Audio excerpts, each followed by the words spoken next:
12 વર્ષના મોહિત આહિરની સૂઝબૂછથી લોકો થયા આશ્ચર્યચકિત। સીસીટીવી કેમેરાનો વિડીયો વાયરલ થઈ રહ્યો છે। સોશિયલ મીડિયા પર એક બાળકના ખૂબ જ વખાણ થઈ રહ્યા છે।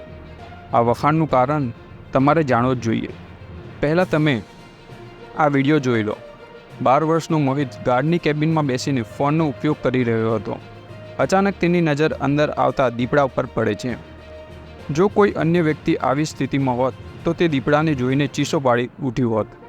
ત્યારબાદ કદાચ કોઈ અઘટિત ઘટના બની હોત, પરંતુ બાળકની પ્રતિક્રિયા એવી હતી કે જાણે કોઈ સામાન્ય બિલાડી ઘરમાં ઘૂસી ગઈ હોય।